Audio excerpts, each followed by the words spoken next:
नमस्कार दोस्तों, welcome back to our channel. Friends, मैं आप सबका अपने चैनल स्टॉक्स फॉर लाइफ पे बहुत स्वागत करता हूं। Welcome to STFL family.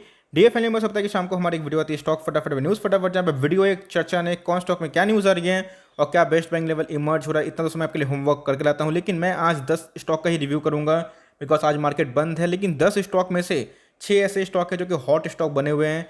या तो उसमें स्प्लिट की न्यूज़ है, या तो बोनस की न्यूज़ है, या तो किसी के सेल्स डिक्लाइन हुए हैं। और खासकर दोस्तों जीएसटी के नंबर से हमें समझ में आ चुका है कि भाई कितना दमदार इस पेंडेमिक में भी सरकार का खजाना भर रहे हैं। तो चलिए गाइस, कौन कौन सी बड़ी खबर है और करना क्या है इस वीडियो के माध्यम से आपको सीखने को मिलेगा। चैनल फर्स्ट टाइम होंगे सब्सक्राइब कर सकते हैं इस तरह क्वालिटी कंटेंट को सबसे पहले एक्सेस करने के लिए। Now without dealing in for time, let's begin.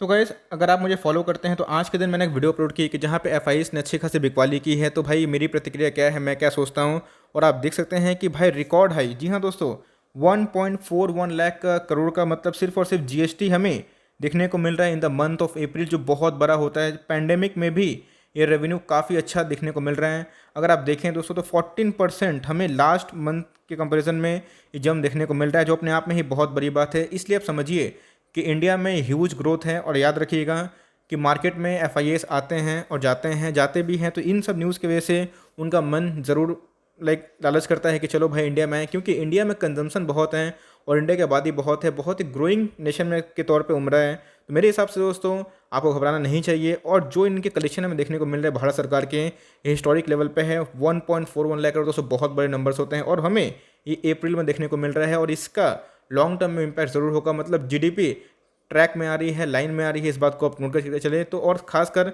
हमें ये भी न्यूज़ देखने को मिल रही है कि महाराष्ट्र में जो पीक है शायद बन चुका है, 10% केसेस कम आना स्टार्ट हुए हैं। तो होप्स हो कि 15 मई के बाद दोस्तों जो स्लोप है, जो कि डिजास्टर बन के उमड़ा है, वो डाउन हो जाए। तो ये सब न्यूज़ दोस्तों मार्केट में अच्छा खासा पॉजिटिविटी भर देती है। तो इस बात करूं टाटा मोटर्स की, जी हाँ दोस्तों को पता है कि जैसे ही 1 तारीख होता है वैसे ही जितनी ही मोटर कंपनी है अपने सेल्स के नंबर सामने ले आती है। तो उसी बीच में टाटा मोटर्स ने जो सेल्स के नंबर वो ले आए हैं, तो क्या रहे नंबर्स को देखने को मिलता है। लेकिन Q4 के नंबर्स के पहले आप देख सकते हैं कि जो इंपॉर्टेंट रेजिस्टेंस था, मतलब सपोर्ट था गाइस 300 के लेवल पे, वो तोड़ चुका है। तो मार्केट को अनुमान है कि मोरलेस ठीक ठाक ही देखने को मिलेंगे, लेकिन उतना मजबूत नहीं, इसलिए 300 के लेवल के नीचे ये ट्रेड करते हुए दिखाई पड़ रहे हैं। दोस्तों बहुत ही वोलेटाइल स्टॉक देखने को मिलता है, क्योंकि प्राइस बहुत ही कम है तो बहुत ज़्यादा इस मेटल की एंट्री होती है। और जिस हिसाब से ये भागा है और गिर रहे हैं, तो मेरे हिसाब से अभी थोड़ा सा अवॉइड करें। एक बार Q4 के नंबर्स देख लीजिए, अगर आपको नंबर सही लगते हैं, कंपनी में जाना चाहते हैं तो निवेश कर सकते हैं। लेकिन जो इनको लेके ब्रेकिंग न्यूज़ आ रही है गाइस, चलिए उसको एक बार डिस्कस कर लेते हैं। तो फ्रेंड्स, मैंने बताया जैसे कि 1 तारीख आते ही जितने मोटर्स कंपनी है वो क्या करते हैं, अपने जो पुराने मतलब मंथ में क्या सेल्स देखने को मिल रहे हैं वो देखने को मिल जाता है। तो आज है दोस्तों मई का 1 तारीख, और आप देख सकते हैं कि Tata Motors domestic sales decline 41% in April against March. तो अगर आप देखें मार्च से अगर आप अप्रैल की बात की जाए तो भाई हमें अच्छी खासी भारी भरकम गिरावट देखने को मिल रही है। ऑल दो बहुत सारे जगह पे लॉकडाउन की न्यूज़ हमें देखने को मिल रही है और इससे मंदी भी आती है। तो अगर आप देखें 40,000 के आसपास इन्होंने सेल किए हैं, जो कि पहले कितने किए थे 66,000। तो इसी के बीच में दोस्तों ये थोड़ी चौंकाने वाली न्यूज़ है और ये थोड़े से टाटा मोटर्स के शेयर के लिए नेगेटिव हमें देखने को मिलती है। लेकिन उसी बीच में दोस्तों अल्की लिमेंट्स की बात की जाए तो बुर्ज खलीफा बना हुआ है, इतनी तेजी है कि क्या बताऊं। लग रहा है दोस्तों कि अब एक ही कंपनी बची है पर इंडियन इक्विटी मार्केट में, लेकिन बहुत ही शानदार कंपनी है। और आप देख सकते हैं कि इसने बहुत ज़्यादा पैसे बनाए हैं और इसको दोस्तों हमने बहुत पहले आइडेंटिफाई करके बताया भी था। लेकिन मैं इधर पर क्लियर कर बोलना चाहूँगा कि इधर पे फ्रेश पोजीशन मत लीजिए, बिकॉज इसमें जितने भी न्यूज़ से ऑलरेडी फैक्टर इन हो चुके हैं। मेरा फेवरेट स्टॉक भले क्यों ना हो दोस्तों, ये भी टॉपिक है एसटीएफएल का, लेकिन याद रखिएगा हर एक स्टॉक का एक साइकिल होता है, एक रनअप होता है। तो अपने बेस से बहुत ज़्यादा भाग चुका है और इसमें स्प्लिट, और उसके बाद दोस्तों जो एमाइंस में अभी जो तेज़ी देखने को मिल रही है, क्योंकि रेमडेसिविर जो दवा है उनमें इनका अच्छा खासा कच्चे माल के रूप में काम होना बहुत ही इंपॉर्टेंट है। इसी के बीच में 20% का अपर सर्किट देखने को मिला था। हो सकता है गाइस कि अपने एक शॉट के पहले हमें 9,200 से लेकर 9,000 के लगभग देखने को मिले, लेकिन मुझे लगता है कि इधर पर रिस्क रिवॉर्ड सही नहीं है। एक बार स्प्लिट हो जाने दीजिए, नंबर टुकड़ों में बढ़ जाएंगे, उसके बाद आप चाहें तो एंट्री कर सकते हैं। लेकिन मुझे लगता है कि थोड़ा सा आपको सुस्ती देना पड़ेगा। इसके पहले भी सेम हमने नवीन फ्लोर ने बोला था 2900 से जाके 2350 ज़रूर हुआ था। तो 15% से 12% करेक्शन होगा तब एक आइडियल एंट्री होगी, अदरवाइज छोड़ दीजिए, भाग रहा है भागने दीजिए। गिरेगा तब दोस्तों हम लोग उधर पर एंट्री फिर से करेंगे, बिकॉज हमारा स्टॉक है तो हम लोग फिर से एंट्री क्या अपना नंबर्स बढ़ाएंगे। लेकिन याद रखिएगा अभी मुझे लगता नहीं कि फ्रेश आइडियल एंट्री हो सकती है। गाइस, बजाज फाइनेंस के जो नंबर थे वो बहुत ही शानदार थे और खासकर मुझे यकीन है कि मुथूट फाइनेंस के भी नंबर्स काफ़ी शानदार आने वाले हैं। यस, मैनेजमेंट चेंज हुआ है, बहुत लोगों ने बोला कि सर मुथूट फाइनेंस को कवर मत नहीं कर रहे हैं, क्यों? तो भाई इतने सारे न्यूज़ होते हैं। यस, मुथूट फाइनेंस की बात की जाए तो एसटीएफएल का सुपर टॉपिक है और जो करंट मार्केट प्राइस में है एकदम दोस्तों ये डिज़र्व करता है कि आपके पोर्टफोलियो में जाए। लेकिन जैसे मैंने बताया कि बहुत ज़्यादा रनअप कर लिया था पिछले 1 साल में, तो अब दोस्तों कंसेशन खाएगा, बट कोई दिक्कत नहीं है, ब्रेकआउट दिया है। और इसमें स्प्लिट की न्यूज़ आपको पता है कि इसके पहले हमें नहीं होते हुए देखने को मिली, लेकिन उससे घबराना नहीं है। इंडस्ट्री पी की बात की जाए तो 12 का पी पे अवेलेबल है, 2% के अराउंड डिविडेंड यील्ड है जो कि शानदार है। मुझे लगता है स्ट्रॉन्ग रिकमेंडेशन है गाइस। मुझे लगता है कि बजाज फाइनेंस जो नंबर थे, मुथूट फाइनेंस नंबर, उससे अच्छे आने की उम्मीद है। लेट्स से क्या होते हैं, बिकॉज ये एक ऐसी कंपनी है, आप गोल्ड नहीं दोगे तो आपके भैया कोई ये गोल्ड ऑक्शन करवा देंगे, तो इनके पास जो एनपीए के बनने के चांसेस बहुत ही कम होते हैं। और एक बार Q4 के नंबर्स कब आते हैं मैं बता दूंगा, लेकिन स्ट्रॉन्ग रिकमेंडेशन है, इसको बाई करके चले लिए हमें तो तुम बिंदास होल्ड करें। बहुत ही क्वालिटी वाली कंपनी है, और जितना गिरे दोस्तों तो ये सोचिएगा कि भाई चलो मैं ऐसे ही प्रॉफिट में आ गया, बिकॉज अच्छे स्टॉक को सही भाव पे लेने से आप लॉन्ग रन में ऐसे ही प्रॉफिट में आते हैं। इस बात को आप नोट करके चले। नहीं लिए मैं तो फ्रेश एंट्री गुड पॉइंट है।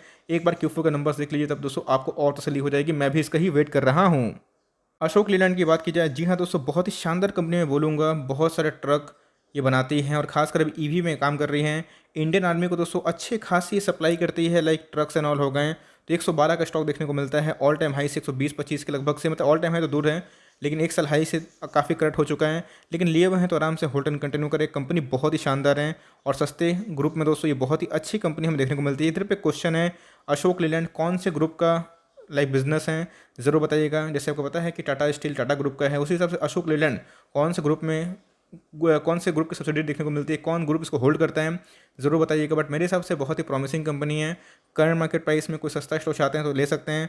बहुत लोग पूछ रहे हैं कि सर कितना गिर सकता है, 101। जी हाँ दोस्तों, 101 बहुत ही अच्छा सपोर्ट है। और मुझे लगता है कि 108 से लेकर 106 तक स्टेबल हो सकता है, तो उधर पे एक एंट्री पॉइंट हो सकती है। तो नंबर्स की बात की जाए तो सारे मोटर्स की वाली कंपनी गिर रहे हैं, तो हो सकता है कि 4-5 रुपये और गिर जाए तो उधर पे एंट्री हो सकती है। और 100 रुपये के आसपास मिले तो उधर पे बहुत ही लॉन्ग टर्म के लिए अच्छा मार्जिन होगा, चाहे तो लॉन्ग टर्म के लिए अकोमोडेट कर सकते हैं। आईजीएल की बात की जाए, जी हाँ दोस्तों, इसको बहुत मेगा मेगा कॉन्ट्रैक्ट मिल रहा है, और जिस हिसाब से गैस और यूटिलिटीज़ हैं, मतलब ये सब ऐसी कंपनी है, डेफरी कंपनी है, और ये सब नेसेसिटी में आती है, तो इनका दोस्तों कभी भी रेवेन्यू कम नहीं होता। रेवेन्यू कम भी होता है तो प्रॉफिट भी बहुत अच्छी होती हैं।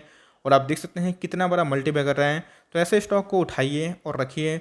बीच बीच में दोस्तों देखता हूँ कि ये बहुत बार 476, 480, 490 पे जाके बाउंस बैक कर जाता है, 500, लेकिन इसका जो सपोर्ट लेवल है बहुत ही इंपॉर्टेंट है। अपने आप में डेफरी कंपनी है। अडानी टोटल जो गैस है उसमें बहुत ही ग्रोथ ज़्यादा है, लेकिन उसका वैल्यूएशन मुझे काफ़ी महंगा दिखाई पड़ता है। उससे कंपैरिजन में मेरा दोस्तों एकदम बहुत अच्छी रिकमेंडेशन है कि आईजीएल, अगर आप ऐसी कंपनी चाहते हैं जो गैस से डील करें, 594 का स्टॉक है, 500 मिल रहा है, अच्छा खासा 90 रुपये डिस्काउंट मिल रहा है, चाहे तो सोच सकते हैं। या फिर एक डिप खाता है 485, 490 के लगभग, तो उधर पर एंटर कर सकते हैं। बट डे में तो आराम से होल्ड ऑन कंटिन्यू करें। ऐसे स्टॉक भागते स्लो है, लेकिन लॉन्ग टर्म में आपके वेल्थ के लिए बहुत ही अच्छा है, बहुत ही अच्छा कंट्रीब्यूट जरूर कर सकते हैं। भाई वैभव ग्लोबल की बात की जाए तो जी हाँ, 2% की रही देखने को मिल रही है। बहुत लोग पूछ रहे हैं कि सर वैभव ग्लोबल में अल्केल एमिन्स के जैसा स्प्लिट की न्यूज़ था, उतना क्यों नहीं भाग रहा है। देखिए दोस्तों, ये भी बहुत भागा है। अगर आप देखें 1 साल में वैभव ग्लोबल ये बहुत भागा है, लेकिन जैसे मैंने बताया कि एमाइंस में क्या हुआ है, अभी रेमडेसिविर की दवा है उसमें बहुत ज़्यादा कंट्रीब्यूशन देखने को मिल रहा है। तो मेरे हिसाब से वैभव ग्लोबल बहुत ही अच्छी कंपनी है। और जैसे मैंने बताया, जहाँ रिकमेंडेशन किया था वो आप प्रॉफिट में ही होंगे, लेकिन इसको समय दीजिए। मुझे लगता है कि स्प्लिट के बाद भी जो टुकड़ों में बच जाएगी तो उसमें रैली की संभावना है। तो मेरे हिसाब से कंपनी बहुत ही फंडामेंटली अच्छी कंपनी है। आप लिए हुए हैं तो 1-2% से पैनिक मत करें।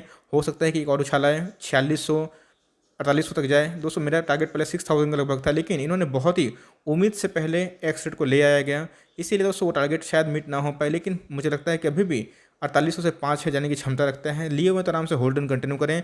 मुझे लगता है कि कंपनी अच्छी है, नहीं भी रैली करती है तो अपने अच्छा स्टॉक को होल्ड किया है, और दोस्तों ये ज़रूर कंट्रीब्यूट करेगा और भागेगा ज़रूर।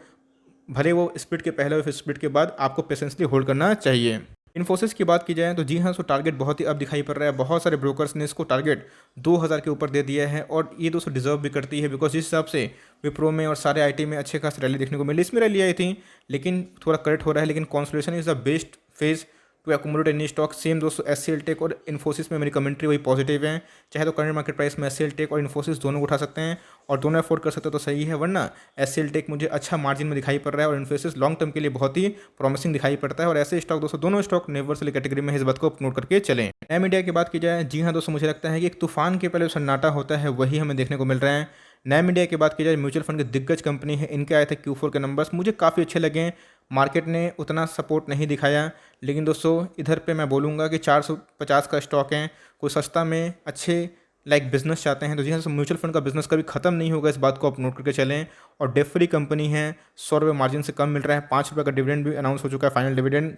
तो चाहें तो इसको ले सकते हैं, लिए हुए हैं तो आराम से होल्ड एंड कंटिन्यू करें। कंपनी फंडामेंटली बहुत ही अच्छी है, एक कॉन्स्टिट्यूशन दिखा रहा है, बट मुझे लगता है कि बहुत जल्दी आने वाले 2-3-5 सालों में ये आपको दोस्तों अच्छा खासा पैसा बना के भी दे सकती है। कोटक की बात की जाए तो जी हाँ दोस्तों, इसको लूट लीजिए। कोटक महिंद्रा बैंक इतना शानदार बैंक है, मैं इसके बारे में क्या बताऊँ। मैं इसका पर्सनली बहुत ही बड़ा फैन हूँ। इनके मैनेजमेंट, इनकी स्टेबिलिटी, यस ग्रोथ के वाइज, रेवेन्यू के वाइज उतना नहीं दिखाई पड़ता, बट ये जो रिटेल लोन बांटते हैं, इनके एनपीए दोस्तों मुझे एचडीएफसी बैंक के समान लगते हैं। इतनी शानदार बैंक देखने को मिलती है, ऑल्दो थोड़ी एक्सपेंसिव है अपने पीयर से, लेकिन अगर आप देखें 28 का पी पे एचडीएफसी बैंक ही 36 के पी पे हैं, लेकिन दोस्तों बहुत ही प्रॉमिसिंग बैंक देखने को मिलती है। 2000 का बैंक है। चाहे तो बैंक सेक्टर में कोई अच्छा बैंक चाहते हैं तो एकदम स्ट्रॉन्ग रिकमेंडेशन है। कोटक, एचडीएफसी और आईसीआईसी, इन तीनों को दोस्तों चाहे तो करंट मार्केट प्राइस में ऐड जरूर कर सकते हैं। और at last but not least, coal India. जी हाँ दोस्तों, कोल इंडिया अपने आप में बहुत बड़ी कंपनी है, बहुत लोगों को अट्रैक्ट करती है, बिकॉज 6% का 6 का पी देखने को मिलता है, 11% डिविडेंड यील्ड है, बहुत ही शानदार है। लेकिन ये डाउन ट्रेंड वाला स्टॉक है और आने वाले टाइम में इनका जो एग्जिस्टेंस है उनको लेके सवाल जवाब होता है, तो इसमें तेज़ी देखने को मिल रही है। बट गाइस ऐसे स्टॉक को मैं रिकमेंडेशन नहीं करता, बिकॉज मुझे इसमें जो ग्रोथ है वो ग्रोथ समझ में नहीं आती है, और मुझे इनके बिजनेस को लेकर भी डाउट होता है, क्या पता कल कल कोल बंद हो जाए तो सर्वाइव कर पाए भी ना कर पाए। लिए हुए तो डिविडेंड के लिए सही है, बट मुझे लगता है कि इससे अच्छा भी मार्केट में विकल्प है, लेकिन मर्जी आपकी है, चाहे तो ले सकते हैं। बट इतना सारा स्टॉक है, मैं दोस्तों वैल्यू ऑन टाइम की जगह इसकी जगह कोई और अच्छे स्टॉक को रिकमेंडेशन करना पसंद करूंगा। सो फॉर टाइमिंग ये छोटी सी अपडेट थी, आई होप आपके लिए हेल्पफुल थी। कंटेंट से लगा तो लाइक कर सकते हैं, चैनल फर्स्ट टाइम होंगे तो यार से सब्सक्राइब करना ना भूलें। फर्दर कोई डाउट है उसको ड्रॉप कर सकते हैं, और कोई स्टॉक का रिव्यू चाहिए उसका नाम भी ड्रॉप करना ना भूलें। I would love to make a video on your demand. Guys मिलते हैं जल्दी ही, तब तक के लिए bye. Thanks for listening friends, God bless you all.